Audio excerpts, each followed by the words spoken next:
ये कहानी शुरू होती है सावले नाम के एक लड़के के साथ, जो बारिश में एक अंधेरी गली के अंदर बैठ के अपनी पिछली जिंदगी के बारे में कुछ सोच रहा होता है जिसका उसे कुछ भी नहीं याद। वहीं तभी एक अनजान लड़की उसके पास आकर उसे वादा करती है कि वो सावले को एक ऐसी दुनिया में ले जाएगी जो उसके लायक हो। और इसके बाद सीधा 3 साल बाद वेनियस किंगडम के रॉयल मैजिक एकेडमी का सीन दिखाया जाता है, जहाँ नोटिस बोर्ड पर डायरेक्टर ने सावले को बुलाने का नोटिस जारी किया था। स्टूडेंट्स आपस में बातें करने लगते हैं कि इसके ग्रेड्स तो सबसे खराब है, पक्का इसे अकेडमी से निकाल दिया जाएगा। थोड़ी देर बाद सावले जब डायरेक्टर के रूम में जा ही रहा होता है कि तभी उसे कॉरिडोर में किसी लड़की की चीखने की आवाज आती है, जिसका नाम होता है रोज क्रिस, और डायरेक्टर के रूम में जबरदस्ती घुसने की कोशिश कर रही होती है। और जब कोई दरवाजा नहीं खोलता तो बेचारी गुस्से में वापस आ जाती है। सावले को आता देख वो उससे पूछती है, क्या मैं तुम्हारे साथ अंदर जा सकती हूँ, ले चलोगे मुझे? पर वो साफ मना कर देता है, जो सुन उसका और दिमाग खराब होता है और अपने मैजिकल स्टाफ से एक कुल्हाड़ी को समन करके सावले को और ज्यादा धमकाने लगती है। इसी बीच होल्डन नाम का एक बीस्टमैन वहाँ आता है, जो रोज को रोकने की कोशिश तो करता है, पर उल्टा दोनों के बीच लड़ाई शुरू हो जाती है। पर ज्यादा ताकतवर होने की वजह से वो एक झटके में बेचारी का स्टाफ ही छीन लेता है। तभी डायरेक्टर भी दरवाजा खोलकर बाहर आती है, जिसका नाम था एल्बस। वो रोज को इस तरह स्कूल में देखकर काफी हैरान थी। जिसके बाद वो सब लोग अंदर जाते हैं और एल्बस सावले को बताती है कि तुम्हें यहाँ इसलिए बुलाया गया क्योंकि तुम्हारे लिए एक स्पेशल ट्रेनिंग की प्लानिंग की गई है। एल्बस समझाती है कि अगर सावले एकेडमी में ही रहा तो वो ज्यादा कुछ नहीं सीख पाएगा, इसलिए वो चाहते थे कि सावले एक अलग एनवायरनमेंट में ट्रेनिंग करे। एल्बस सावले को पास्ट के बारे में एक कहानी बताती है कि कैसे 5 साल पहले चर्च और विचेस के बीच एक बड़ी जंग चल रही थी, और उस समय वेनियस किंगडम में एक बहुत ही पावरफुल मैजिशियन था जिसने मैजिक को हर जगह फैलाया और विचेस को बचाने के लिए एक बड़ी जंग छेड़ दी। और उस पावरफुल मैजिशियन को खत्म करने वाली भी एल्बस ही थी। पर साथ ही वो ये भी मानती है कि उस मैजिशियन ने लोगों को मैजिक और जिंदगी को एक नए नजरिए से देखना सिखाया। और इन्हीं हालातों को देखते हुए ही एल्बस ने 4 साल पहले ये मैजिक एकेडमी बनाई। लेकिन किंगडम के साउथ एरिया में आज भी विचेस और मैजिशियंस को अजीब माना जाता है, और इसीलिए एल्बस ने वहाँ विचेस के लिए एक विलेज बनाया ताकि कम से कम वो नॉर्मल इंसानों की तरह जी सके। और फिलहाल वो चाहती थी कि सावले उसी विलेज में जाए एक मेज बनकर और अगले 3 सालों तक वहीं रहकर सीखे। और अगर 3 साल बाद इंस्पेक्टर से उसे ये पता चला कि सावले अपनी मैजिक एबिलिटीज डेवलप नहीं कर पाया तो उसकी इस स्कूल से जुड़ी सारी यादें और मैजिक को सील कर दिया जाएगा। जो सुनते ही रोज को ऐसा लगता है कि एल्बस सब कुछ अपने फायदे के लिए ही कर रही है, और अपने बारे में बताती है कि कैसे उसे डॉन विच के नाम से जाना जाता है और वो पिछले 300 सालों से जिंदा है। और सावले के उस विलेज तक पहुंचने के सफर में वो उसकी गाइड बनने का जिम्मा लेती है, पर एल्बस साफ मना कर देती है क्योंकि उसने पहले ही एक विच को चूज कर लिया था। तो रोज कहती है कि ठीक है, अगर ऐसा है तो फिर तो मुझे घर जाने को मिलेगा, और अथॉरिटी से लिया हुआ अपना परमिशन दिखाती है कि अगर कभी भी उसकी जॉब चेंज हुई तो वो अपने घर जा सकती है। तो ना चाहते हुए भी एल्बस को सावले के साथ रोज को भेजना ही पड़ेगा। जो देख उसे बहुत गुस्सा आता है कि आखिर तुम ऐसा कैसे कर सकती हो। रोज कहती है कि ठीक है, अगर तुम ऐसा नहीं चाहती तो मुझे जाने दो, इसी बहाने मुझे ग्रीमोर ऑफ जीरो को पढ़ने को मिलेगा। और यहीं पर सावले को पता लगता है कि ग्रीमोर ऑफ जीरो दुनिया की सबसे पहली मैजिक बुक थी। जो सुन एल्बस कहती है कि तुम्हें पता तो है ना, ये एक फॉरबिडन बुक है जो अकेले ही पूरी दुनिया को तबाह करने की ताकत रखती है। मैं तुम्हें उस बुक को पढ़ने की परमिशन तो नहीं दे सकती, लेकिन मैं तुम्हें उस बुक के राइटर से मिलवा सकती हूँ। जो सुन रोज काफी खुश जाती है कि क्या सच में ऐसा हो सकता है। कुछ देर बाद अब जब बाहर आकर रोज और सावले बात कर रहे होते हैं कि तभी एक लड़की वहाँ आती है जिसका नाम था होल्ट, और यही वो विच है जिसे एल्बस ने चूज किया है सावले के साथ जाने के लिए। साथ ही साथ यहाँ एक और बंदे से मिला जाता है जो कि एक बीस्टमैन है जिसका नाम है कुडू, और ये भी भाई अपने मैजिक एकेडमी से ही है। वो थोड़ा अकरू टाइप था, इसलिए उनसे कहता है कि मुझे ट्रैवलिंग का वैसे ही बहुत एक्सपीरियंस है, मुझे किसी गाइड की जरूरत नहीं, और पूछता है कि आखिर अब ये क्या है, एकेडमी का सबसे वर्स्ट ग्रेड वाला हमारे साथ ट्रेनिंग फील्ड में कैसे आ सकता है। पर सावले रिप्लाई में ज्यादा कुछ नहीं बोलता। पर जाने से पहले कुडू बताता है कि पूरा स्कूल ये चाहता है कि सावले को एकेडमी से निकाल दिया जाए। कुछ देर बाद अब जब लोग जाने के लिए रेडी होते हैं तब होल्ट एक बिल्कुल ही अनजान लड़के को देखती है, पर रोज और सावले को ये बात नहीं पता होती और वो लोग शांति से लंच करने बैठ जाते हैं। तभी होल्ट की नजर रोज के स्टाफ पे पड़ती है जिसे वो खाना खिला रही थी। जो देख बेचारी घबरा गई कि भाई ये क्या चीज है। तो रोज कहती है कि अरे चिंता मत करो, ये लुडस का मैजिक स्टाफ है जो विच ईटर स्टाफ के नाम से भी जाना जाता है। होल्ट कहती है कि लेकिन ये स्टाफ तो लोगों को मैजिकल पावर को एब्जॉर्ब करके उन्हें तुरंत ही मार देता है। इसी बात पे सावले को याद आता है जब रोज उससे पहली बार मिली थी तो उसने स्टाफ को छूने की कोशिश की थी और मरते मरते बचा।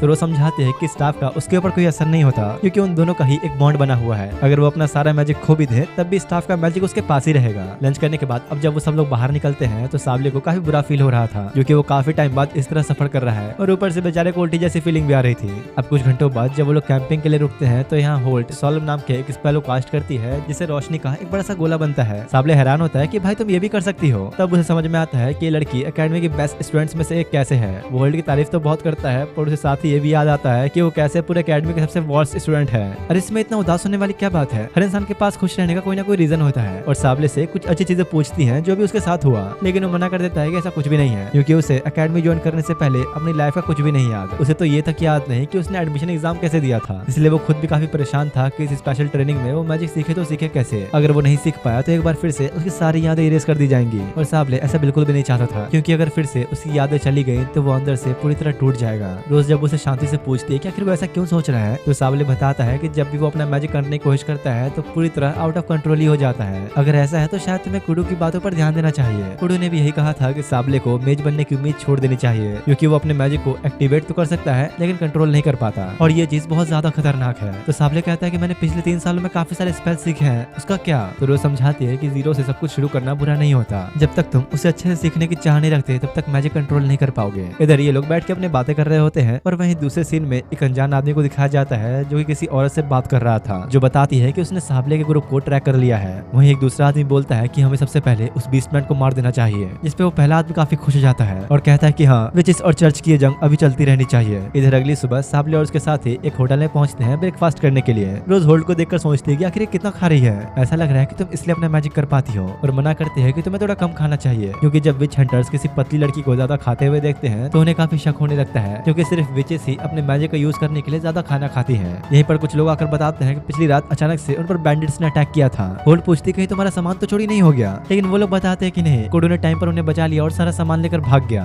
जो सुन रोज को काफी शक होने लगता है, क्योंकि मैजिक की इस दुनिया में बैंडिट्स लोगों को जिंदा पकड़कर बेच देते हैं। अगर ये लोग सेफ हैं तो इसका मतलब बैंडिट्स ने कुडू को टारगेट किया था। वो कहते हैं कि हमें नहीं पता, कुडू हमसे खुद बुरा बर्ताव कर रहा था और उसने हमें यूजलेस भी कहा क्योंकि हम मैजिक यूज नहीं कर पाते। जो सुन रोज समझ जाती है कि वो लोग लुटेरे नहीं, असल में विच हंटर्स थे। कुडू ने जानबूझकर इन लोगों को यूजलेस कहा ताकि सारा ध्यान उस पर आ जाए और ये लोग भाग सके। जो सुन साबले को अपनी कुछ पास्ट की बात याद आती है, जहाँ उसकी लो ग्रेड्स की वजह से कई सारे लोग उसे बुली कर रहे थे और तब कुडू बिना सोचे समझे उसकी मदद के लिए आ गया। इससे इन लोगों को ये तो समझ में आ जाता है कि कुडू भाई कोई बुरा इंसान नहीं है, वो हमेशा दूसरों की जान बचाने के लिए आगे बढ़ता है। रोज कहती है कि मैं खुद उसे बचाने जाऊंगी, तुम लोग मेरे साथ मत आना, ये मेरी ही गलती है कि मैंने उसे अकेला जाने दिया। वो लोग भी साथ चलना चाहते थे पर रोज मना कर देती है कि अगर तुम लोग आए तो मेरे ऊपर बर्डन ही बनोगे, मेरा अकेले ही जाना ठीक है। इसके बाद वो लोग उदास बैठे होते हैं कि रोज उन्हें छोड़कर चली गई, पर होल्ड को ऐसा खाली बैठना बिल्कुल पसंद नहीं, तो साबले से कहते हैं कि छोड़ो उसे, अब हम लोग भी कुडू को ढूंढने जाएंगे, इसी बहाने तुम भी कुछ सीख लोगे। और अगले सीन में ही वो लोग एक जंगल में बातें करते हुए जा रहे होते हैं, जहाँ होल्ड साबले से कहते हैं कि मैं तुम्हें काफी पसंद करने लगी हूँ। तो वो सोचता है पसंद मतलब क्या? तो बेचारी शर्माते हुए कहते हैं कि अरे नहीं नहीं, I just like you as a friend. दोनों आसपास देखते हुए चली रहती है कि तभी किस चीज को देखकर काफी डर जाते हैं, क्योंकि जमीन पर कुडू की कटी हुई पूंछ पड़ी थी। जो देख साबले सोचता है कि क्या वो आदमी सही में एक लिजर्ड है। होल्ड कहते हैं कि भाई ये कोई टाइम है जोक मारने का, हमें उसकी परवाह करनी चाहिए।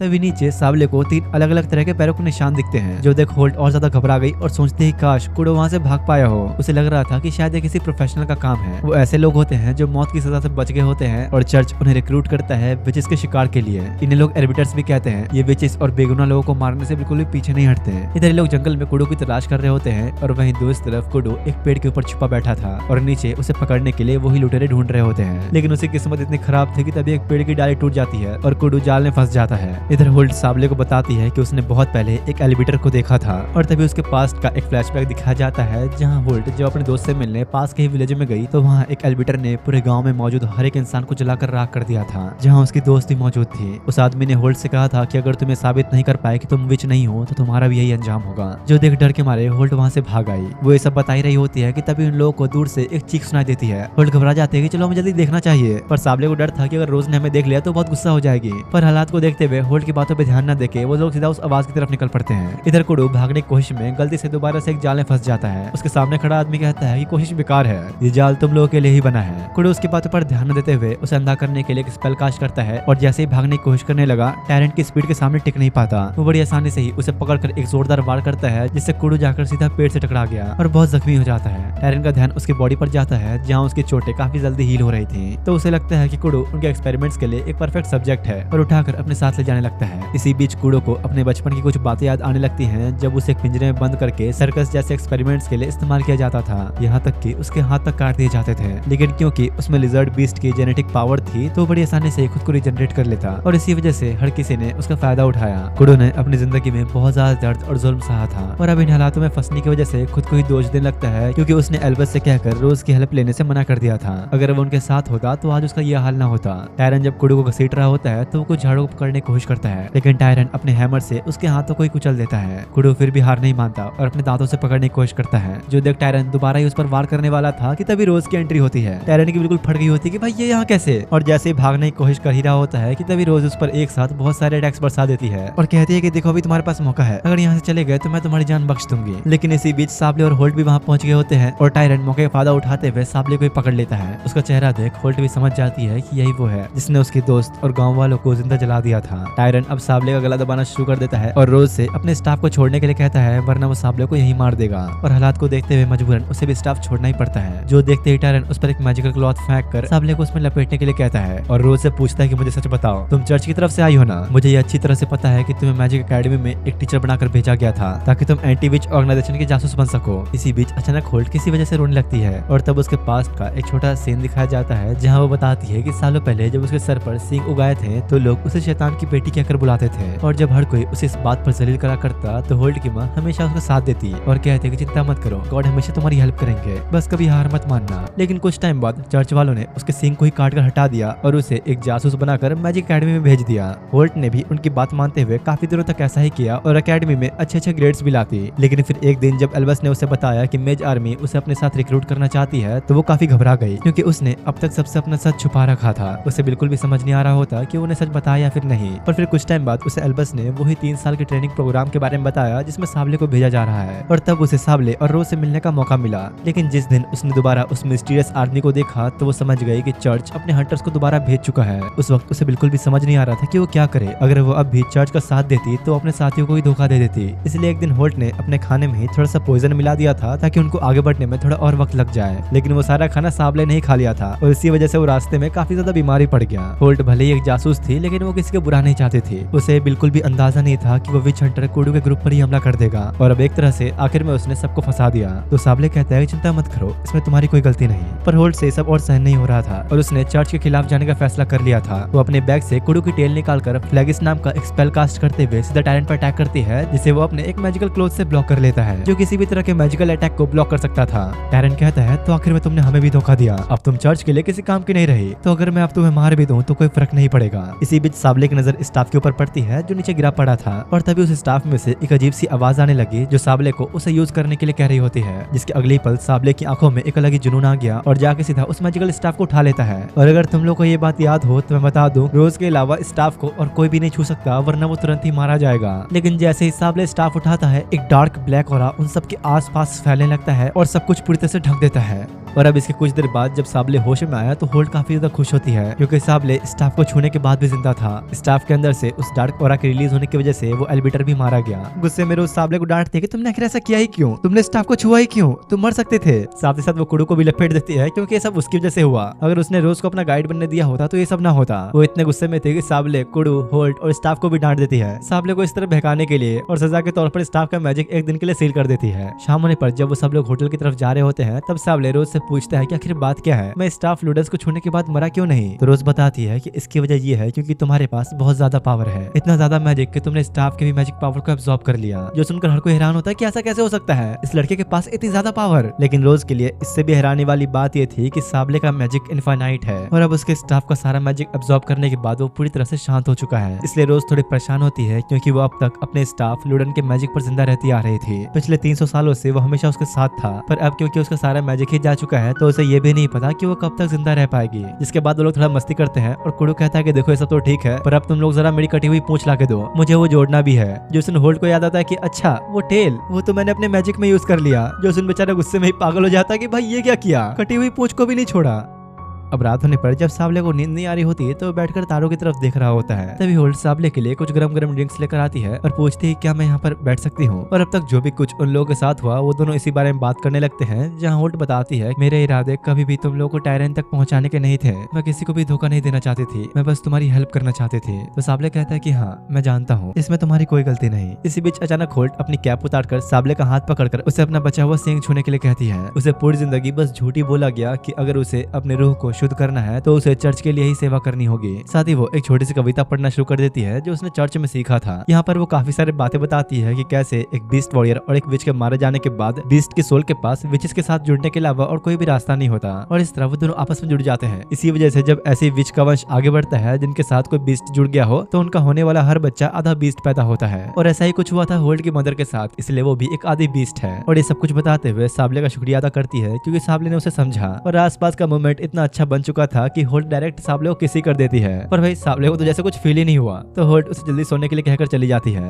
तभी रोज पीछे से आते हुए कहती है कि क्या यार, एक तो चांस मिला तुम्हें, वो भी गवा दिया। तो साबले कहता है कि हाँ, शायद मुझ में इमोशंस ही नहीं है, मुझे ये प्यार वगैरह वाली चीजें फील ही नहीं होती। अगली सुबह उन सबको पता चलता है कि जो लोग कुडू के साथ घूम रहे थे और रोज से हेल्प मांगने आए थे, वो असल में चर्च के जासूस थे, इसलिए उन्हें अरेस्ट कर लिया गया होता है। इन्हीं दोनों की वजह से ही टायरन कुडू तक पहुंचा था। रोज कहती है कि तो अब हम बस जा रहे हैं ना, पर सफर पे आगे बढ़ने से पहले वो कुडू से कहती है कि अब तुम्हें अपने हाथों को हील कर लेना चाहिए, हीलिंग मैजिक तो आता ही होगा तुम्हें। तो कुडू मना कर देता है कि नहीं, हीलिंग करते वक्त उसका बहुत ज्यादा माना कंज्यूम होगा, जिससे वो खुद बेहोश भी हो सकता है। तो रोज कहते हैं कि हाँ तुम सही हो, पर एक और तरीका है जिसमें हम साबले को यूज कर सकते हैं। रोज कहते हैं कि ज्यादा कुछ नहीं, तुम्हें बस साबले को वहाँ टच करना है जहाँ पर तुम उसके ब्लड फ्लो को फील कर सको, जैसे कि एक किस। जो सुनते ही दोनों एक दूसरे को इमेजिन भी करने लगते हैं। होल्ट साफ मना कर देते हैं कि नहीं नहीं, ये नहीं, कुछ और सोचो। तो रोज कहती है कि ठीक है, ब्लड फ्लो के लिए हम सबको एक दूसरे का हाथ पकड़ना होगा, लेकिन अगर साबले से जरा भी गलती हुई तो तुम्हारी पूरी बॉडी में ब्लड फ्लो होने लगेगा और तुम मारे जाओगे, इसलिए इस प्रोसेस को बिना गलती करना होगा। जिसके बाद वो चारों एक दूसरे का हाथ पकड़ते हैं और कुडू अपना स्पेल कास्ट करता है। आसपास के लोग भी ये देख हैरान थे कि ये लोग आखिर इतना ज्यादा मैजिक फ्लो कैसे कर पा रहे हैं। और धीरे धीरे कुडू के हाथ के साथ साथ उसकी पूंछ भी पूरी तरह से रिजनरेट हो गई होती है, जो देख सभी लोग तालियां बजाते हैं। रोज कहते हैं कि तो मेरे भाइयों, इन काबिल मैजिशियंस के लिए थोड़ा जश्न मनाया जाए, और ये चीज देखकर यहाँ के लोग सही में खुश भी थे। रोज बताते हैं कि देखो यहाँ पर आधे लोग मैजिशियन से नफरत करते हैं और आधे उनसे प्यार, पर अभी तुम लोग के दिखाए कारनामे ने उनमें एक उम्मीद जगा दी है, तो चलो क्यों ना इस खुशी में शामिल हुआ जाए। और वो चारों साथ में मजे करते हुए अपने सफर पे आगे बढ़ते हैं। अब कुछ घंटों बाद वो लोग एक दूसरे शहर में पहुंच गए होते हैं, जहाँ एक कैरेज साबले के पास से गुजरते हुए उसे पूरी तरह गंदा कर देती है। रोज कहते हैं कि चलो कम से कम नहाने का टाइम आ गया, मैंने तुम सब के लिए पहले ही बात बुक कर रखा है। जिसके बाद दिखा जाता है कि कुडू और साबले साथ में नहाने जाते हैं और आपस में ही मैजिशियंस बनने की कुछ बातें कर रहे होते हैं। कुडू बताता है कि शायद तुम्हें ये बात पता नहीं, पर पहले विचेस का squad knights of the church कहलाता था। ये नाइट्स बिना किसी लालच के अपनी सारी दौलत छोड़कर हमेशा से चर्च और उनके लोगों की रक्षा करते आ रहे थे। लेकिन बात ये थी कि चर्च वालों ने हमेशा बीस्ट मैन से नफरत किया है, इसलिए जब उन नाइट्स का नाम बदलकर स्क्वाड ऑफ विचेस रखा गया, तब एक अलग बीस्ट स्क्वाड भी बनाई गई, जिसमें बीस्ट्स के सबसे पावरफुल वॉरियर्स हुआ करते थे। लेकिन क्योंकि कुडू उन वॉरियर्स जैसा स्ट्रॉन्ग नहीं, तो उसके पास स्क्वाड में एंटर करने का सिर्फ एक ही तरीका था, एक मैजिशियन बनना। और इसी वजह से साबले के साथ वो भी स्पेशल ट्रेनिंग के लिए जा रहा है। तो साबले पूछता है कि वैसे तुम स्क्वाड में शामिल होना क्यों चाहते हो। तो कुडू कहता है कि क्या तुमने ड्रैगन किंग ऑफ डिस्ट्रक्शन के बारे में सुना है। 6 साल पहले मैं भी उस शो में हुआ करता था, जब नॉर्थ में वो बड़ा डिजास्टर हुआ। उस समय कुछ विचेस पूरी तरह से पागल हो गई थी और उन्होंने दुनिया खत्म करने का ऐलान कर दिया था, जिसके बाद बस एक रात में ही नॉर्थ में मौजूद पूरा का पूरा शहर तबाह हो गया। उस समय सारे बीस्ट्स को बुराई और पाप का निशाना माना जाता था, इसलिए हमेशा कुडू को भी एक पिंजरे में बंद रखा जाता और सब लोग उसे नफरत करते हैं। लेकिन फिर एक दिन ड्रैगन पे सवार एक वॉरियर उसके सामने आया, जिसने उसकी जान बचाई। जिस तरह से लोग उस समय बीस्ट मैन से नफरत करते थे, तो उसे न करने का पूरा हक था, लेकिन उसने फिर भी ये किया,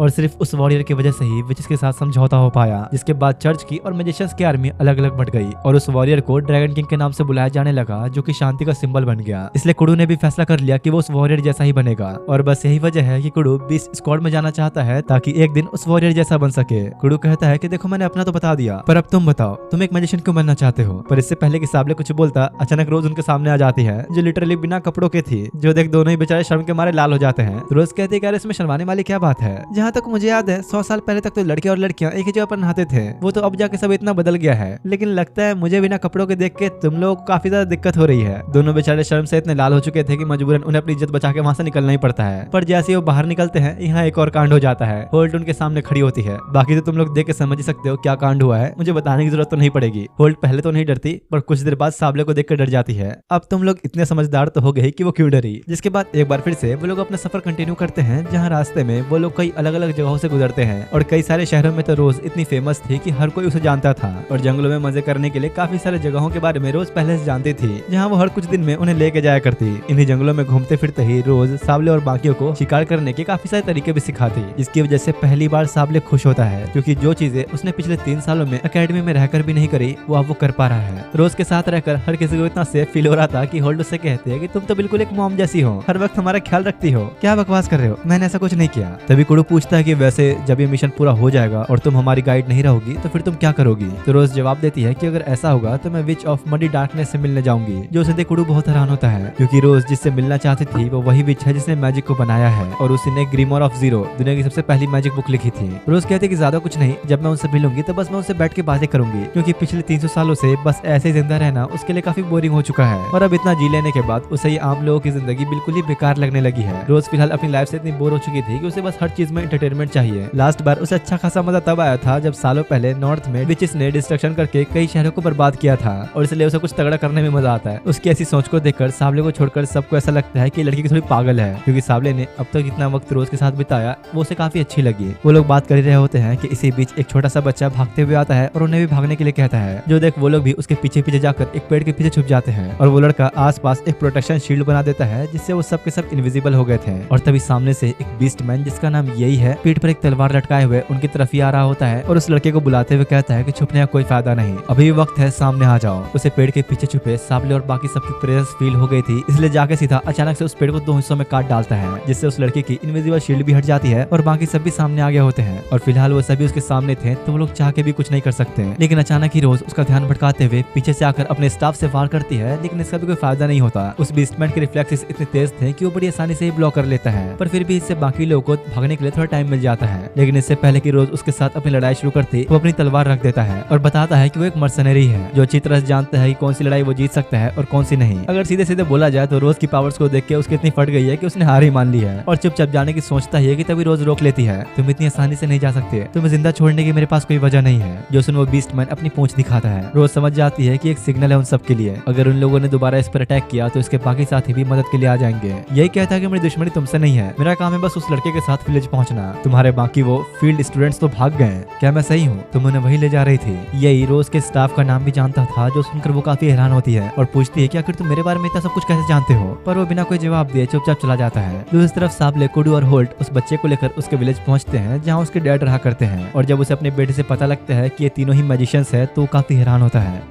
वो कहता है कि तुम लोग फील्ड प्रोग्राम के स्टूडेंट्स हो ना। जो सुन वो लोग भी काफी हैरान होते हैं कि तुम्हें कैसे पता। तो वो कहता है कि इस विलेज के ज्यादातर लोग इस प्रोग्राम के बारे में जानते हैं और कुछ टाइम तक मैं भी विचेस के लिए काम करता था तो मुझे भी ये जानकारी है। यहाँ उन्हें पता लगता है कि वो जो बीस्टमैन इस बच्चे का पीछा कर रहा था वो एक गार्ड है जो इस विलेज को कंट्रोल करने के लिए विचेस की हेल्प करता है, क्योंकि 2 साल पहले ये विलेज किसी और के यहाँ चला गया था। यहाँ की जो पुरानी विच थी वो यही के साथ पहले काम किया करती थी, लेकिन एक दिन उसने इस विलेज में आए दुश्मनों से बिना लड़े ये विलेज छोड़ दिया और तब से वो विच गायब ही हो गई और तभी से एक नई विलेज का इस विलेज के ऊपर कब्जा हो गया और उसे खिलाफ जाने की आज तक किसी में हिम्मत भी नहीं हुई। कुडू कहता है कि तो फिर ऐसा है तो हमें मतलब क्या वो यहाँ भेजने का। और तब सावले को समझ में आता है कि ये लोग टोटल 5 थे जिन्हें स्पेशल फील्ड प्रोग्राम के लिए चुना गया, जिसमें से 3 तो एंटी विच ऑर्गेनाइजेशन के लिए काम करते थे और एक अजीब सा गुस्से वाला बीस्ट जो कुडू है और आखिर में एक ऐसा लड़का जो सबसे लो ग्रेड में है। सावले समझ जाता है कि उन्हें इसलिए चुना गया क्योंकि अकेडमी उन्हें खुद निकालना चाहती थी। उन्हें यहाँ सिर्फ इसलिए भेजा गया ताकि वो सब जानने के बाद अकेडमी में वापस न लौट जाए, क्योंकि अगर ये लोग वापस लौटे तो इन्हें सीधा अकेडमी से ही निकाल दिया जाएगा। कुडू कहता है कि अगर ऐसा है हमें उस विच से लड़ने के लिए भेजा गया है तो फिर क्यों ना हम ये काम चर्च आर्मी को सौंप दें, उनके पास तो मैजिशियंस की एक बड़ी आर्मी भी है। तो उस बच्चे का फादर शिनपो मना करता है कि नहीं ये नहीं हो सकता, क्योंकि ये विचेस इतनी पावरफुल होती हैं कि अकेले ही एक बार में 1000 सोल्जर्स को निपटा सकती हैं, तो चर्च वालों के लिए भी ये काम आसान नहीं होगा।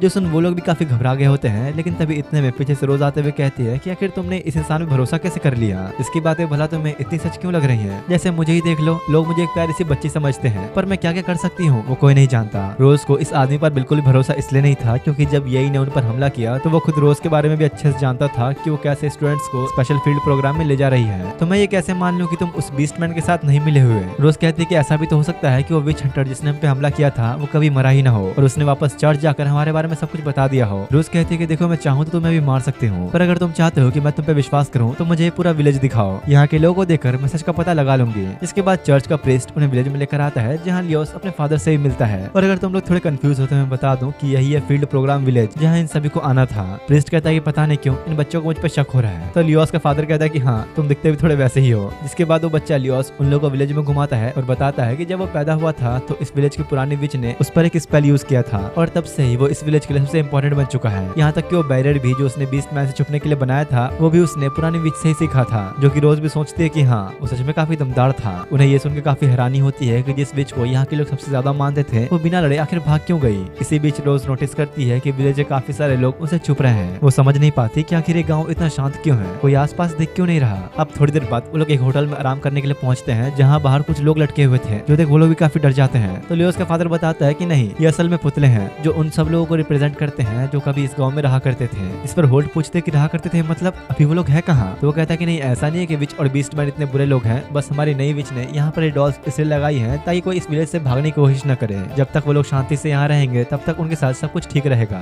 जिसके बाद वो सभी अंदर होटल में आते हैं, जहाँ रोज देखती है कि आसपास काफी ज्यादा धूल जमी है, मतलब काफी टाइम से कोई भी इस होटल में नहीं आया। और यहीं पर रोज एक फैसला लेते हुए सभी को बताती है कि अब हम सब उस विच को खत्म करेंगे और साथ ही साथ हमें एल्बस को भी मारना होगा, क्योंकि उसने सिर्फ तुमसे ही नहीं मुझसे भी झूठ बोला। होल्ट कहते कि यार लेकिन उसे मारने सब कुछ सॉल्व थोड़ी ना होगा, हमें शायद पहले ये बातें चर्च आर्मी को बतानी चाहिए, शायद वो लोग कुछ कर सके। लेकिन साबले इस पर थोड़ा सोचने के बाद कहता है कि नहीं, अगर हमने ऐसा किया तो ये पूरा विलेज बैटलफील्ड बन जाएगा और हर जगह सिर्फ लड़ाइयां ही लड़ाइयां होंगी। ये सही नहीं है कि हम इस विलेज के साथ ऐसा करें, वो भी सिर्फ इसलिए ताकि हम सब ग्रेजुएट हो सके। इसलिए साबले कहता है कि हमें अब इन हालातों को खुद से ही संभालना होगा। लेकिन ये सब सुन कोडू काफी गुस्सा हो जाता है और साबले को पकड़ते हुए कहता है कि आखिर क्या बकवास आइडिया है, वो बीस्ट मैन यही जिसने हम पे जंगलों में अटैक किया, वो खुद कितना पावरफुल था, तो सोचो आखिर जिस विच के लिए वो काम करता है वो कितनी पावरफुल होगी, और तुम हमें कह रहे हो एक ऐसी लड़ाई में लड़के मरने के लिए जिसे हम जीत भी नहीं सकते। तो साबले कहता है कि तो फिर आखिर तुम क्या चाहते हो, वापस किंगडम में जाके अपनी सारी यादें इरेज करवाना, क्योंकि उन्होंने ये पहले ही कह दिया था कि अगर हम इस ट्रेनिंग प्रोग्राम को कंप्लीट नहीं कर पाए तो हमारी सारी मेमोरीज इरेज कर देंगे। साबले बताता है कि जब उसने रोज का वो स्टाफ फ्लूडेंस को उठाया था तो उसके मन में मौत का जरा भी डर नहीं था, तो उसे बिल्कुल ही फर्क नहीं पड़ता कि वो जिया या मरे। जो सुन होल्ट तुरंत कहते हैं कि नहीं, तुम नहीं मर सकते, मैंने कहा था ना मैं तुम्हें मरते नहीं देख सकती।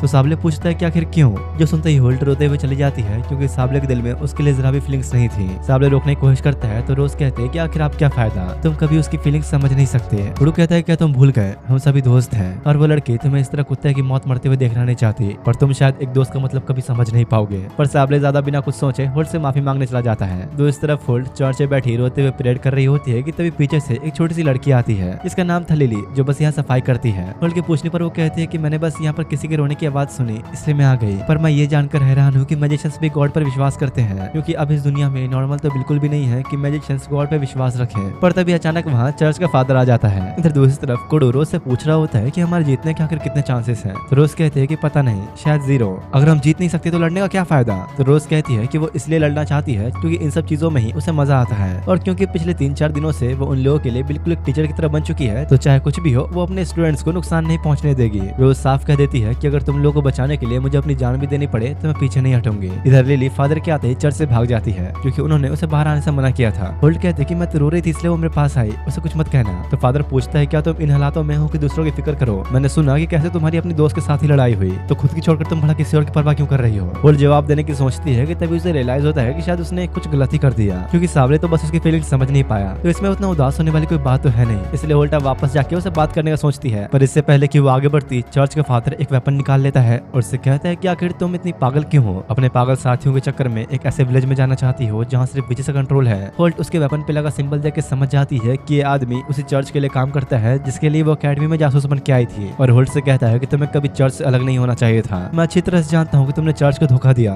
तुम 4 साल से मैजिक अकेडमी में थी तो असर तो होना ही था। वो होल्ट को पूरी तरह से जकड़ के उस पर अपनी स्वॉर्ड से अटैक करते हुए कहता है कि अगर तुमने जरा भी बगावत करने की कोशिश की तो यही मारी जाओगी, अगर जिंदा रहना है तो मेरे साथ काम करो। दूसरी तरफ साबले पूरे विलेज छान चुका होता है, पर उसे कहीं भी होल्ट नहीं मिली थी। तो रोज कहती कि ऐसा कैसे हो सकता है, आसपास किसी ने भी उसे नहीं देखा, तो फिर तो मजबूरन हमें उसके मैजिक को ट्रेस करना होगा। जिसके बाद वो लोग होल्ट को ढूंढते ढूंढते जंगलों में आगे होते हैं, जहाँ रोज बताती है कि वो हर उस इंसान के मैजिक को ट्रेस कर सकती है जिसे वो पहले से जानती हो। काफी देर तक इधर उधर घूमने के बाद वो लोग एक छोटी सी गुफा के सामने पहुंचते हैं, जहाँ रोज को यकीन था कि वो अंदर ही है। इसके बाद वो लोग गुफा के अंदर आके जैसे ही कुछ कदम चलते हैं तो उन्हें सामने जमीन पर कुछ खून पड़ा दिखता है, जो देखकर रोज समझ जाती है कि जरूरी एक जाल है। उसे फील हो गया था कि यहाँ अंदर होल्ट के अलावा भी जरूर कोई और है। उसे लग रहा था कि शायद अंदर वही विच है जो इस विलेज को कंट्रोल करती है और चाहती है कि हम उससे मिलें। कुडो की तो अंदर जाने में फट रही थी, पर रोज कहीं मारने वाली थी और अपने स्टाफ को अंदर भेज देती है आगे का रास्ता देखने के लिए। पर कुडो तो अभी ये सोच के डर रहा था कि अगर अंदर वो विच हुई तो हम क्या करेंगे, और उनसे कहता है कि अगर तुम लोग को ऐसी हारी हुई लड़ाई लड़नी है तो लड़ो, मैं मरना नहीं चाहता, भले मुझे अकेडमी से निकाल दिया जाए। और ये कहते हुए गुफा के बाहर भाग जाता है, पर उसे ये अंदाजा नहीं था कि बाहर खुद यही खड़ा होगा, जो उससे पूछता है कि तुमने अपने साथी को ही छोड़ दिया, ठीक है अगर तुम्हें उनके साथ नहीं जुड़ना तो क्यों ना मेरे साथ जुड़ जाओ, अच्छा खासा मैजिक भी सीख लोगे। इधर साबले कुडो के जाने के बाद लाइट स्पेल को यूज करने की कोशिश कर रहा होता है, लेकिन अपनी इतनी ज्यादा पावर की वजह से ब्लास्ट ही कर बैठता है। तो रोज कहते हैं कि हर समय इतनी पावर लगाने की जरूरत क्या है तुम्हें, आराम से भी तो कर सकते हो। और इसी बीच अंदर जाते जाते रोज के दिमाग में एक खतरनाक प्लान आता है, जो इस तरफ कुडो यही को देखकर काफी डरा होता है, जो उसे कह रहा था कि अगर मेरे साथ जुड़ जाओ तो इस विलेज की लीडर तुम्हें अच्छा खासा मैजिक सिखा सकती है। पर कुडो मना कर देता है, अगर मुझे अकेडमी से निकाल ही दिया गया तो मैजिक सीख के मैं करूंगा क्या, उसके बाद तो मैं चर्च और मेज आर्मी में भी नहीं जा सकता।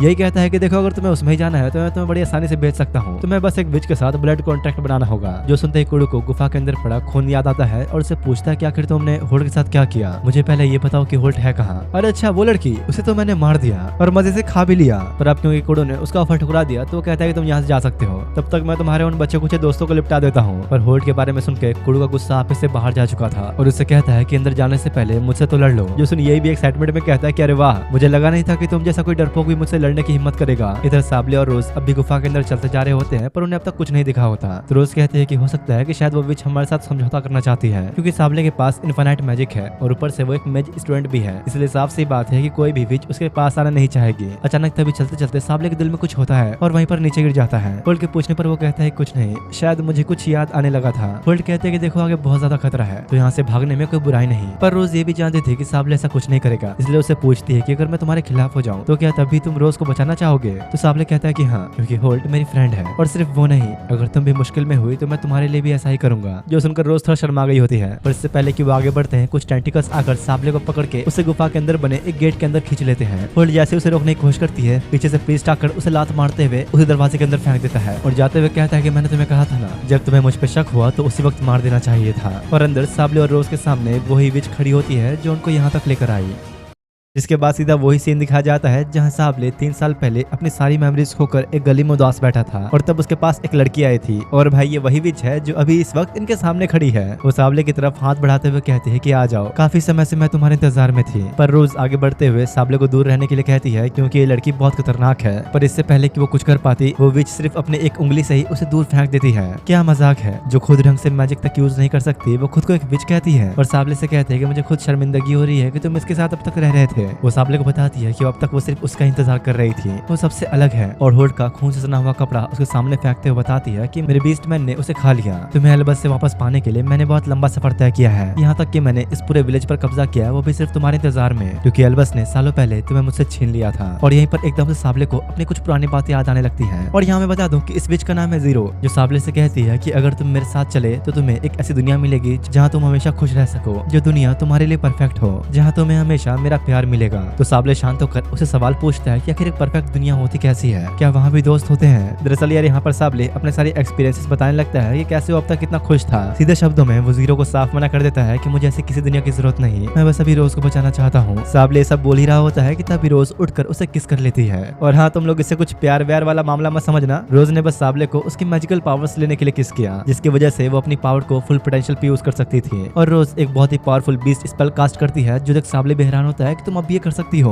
पर जैसे ही अपनी पूरी ताकत लाकर जीरो पर वार करती है, वो बस एक हाथ से ही पूरा मैजिक डिस्ट्रॉय कर देती है, जो देख दोनों के ही पूरी तरह होश उड़ जाते हैं। जीरो कहती है कि जरा तुम अपनी औकात में रहो, जो मैजिक तुमने यूज किया वो मेरा ही बनाया हुआ है, और आजकल मैजिशियंस जिसे स्पेल कहते हैं वो सब कुछ मेरी रचना है। जीरो बताती है कि इस दुनिया की सबसे पहली मैजिक बुक ग्रीमोर ऑफ जीरो को भी उसने ही लिखा था। मतलब ये समझ लो कि वो जीरो ही थी जिसने इस दुनिया में मैजिक की बुनियाद रखी थी। जीरो वही ब्लैक विच थी जिससे रोज हमेशा से मिलना चाहती थी, और अब उनके सामने आकर अपना एक बहुत ही पावरफुल स्पेल कास्ट करने लगती है, जो देख उन दोनों को ही लगता है कि शायद अब वो लोग नहीं बचेंगे। पर अगले ही पल सब कुछ बिल्कुल नॉर्मल हो जाता है। जीरो कहती है कि यहाँ से अब मेरा सफर शुरू होता है, स्पेशल फील्ड प्रोग्राम में तुम्हें गाइड करने के लिए। दरअसल जीरो इतने समय से साबले के यहाँ आने का इंतजार कर रही थी, तो भला वो उसे मारेगी क्यों? ये एक तरह से साबले के लिए टेस्ट था जो उसने पास कर लिया। जो देख रोज बहुत खुश होती है, क्योंकि फाइनली 300 साल बाद वो अपनी आइडल से मिल चुकी है। रोज साबले को समझाती है कि अगर तुम जीरो से डर गए होते और उसके साथ जाने के लिए मान जाते तो तुम इस टेस्ट में फेल हो जाते। अब इससे पहले कि साबले कुछ समझ पाता, सामने से होल्ड आकर उसे गले लग जाती है। तो होल्ड बताती है कि हाँ, ये सब कुछ एक टेस्ट था, और इस विलेज का हर इंसान इस टेस्ट का पार्ट था, यहाँ तक कि वो चर्च का प्रीस्ट भी। होल्ड को बस डराने धमकाने के लिए उसे कहा था कि वो चर्च के साथ वापस जुड़ जाए, और होल्ड ने बिना डरे उसके मुंह पे ही थूक दिया, जिससे उसने भी अपना टेस्ट पास कर लिया। और अब वो सामने आकर रोज को उसका स्टाफ भी लौटा देता है। रोज कहती है कि तुम्हें क्या लगा, मुझे इस टेस्ट के बारे में नहीं पता, मैंने इस विलेज में आते ही काफी अजीब अजीब चीजें नोटिस करने शुरू कर दी थी, जो शायद तुम लोगों ने ध्यान भी नहीं दी, क्योंकि वो लटकी हुई डॉल्स खुद इतनी नहीं लग रही थी, जिसका मतलब कि उसे हाल ही में लगाया गया था। जिसके बाद अब वापस मैजिक एकेडमी का सीन दिखाया जाता है, जहाँ पर एल्बस जीरो के भेजे हुए लेटर को ही पढ़ रही थी और बहुत हैरान होकर जोर से चिल्लाती है। होल्डन भागता हुआ था कि मैडम क्या हुआ, सब ठीक तो है ना? तो एल्बस बताती है कि उन तीनों ने सारे टेस्ट पास कर लिए, पता नहीं कैसे पर वो पास हो चुके हैं। जोसन भाई होल्डन भी काफी हैरान था, क्योंकि पिछले साल एक भी स्टूडेंट कोई भी टेस्ट पास ही नहीं कर पाया था। एक तरह से एल्बस खुश भी थी, पर साथ ही गुस्सा भी, क्योंकि उस विच हंटर टायरन ने उन तीनों पर अटैक किया था। एल्बस को यकीन था कि टायरन अभी जिंदा है, और तुरंत ही उसे ढूंढने के लिए एक सर्च ऑर्डर जारी करते हुए कहती है कि बस एक बार वो मिल जाए, उसे एक बहुत ही कड़ी सजा मिलेगी।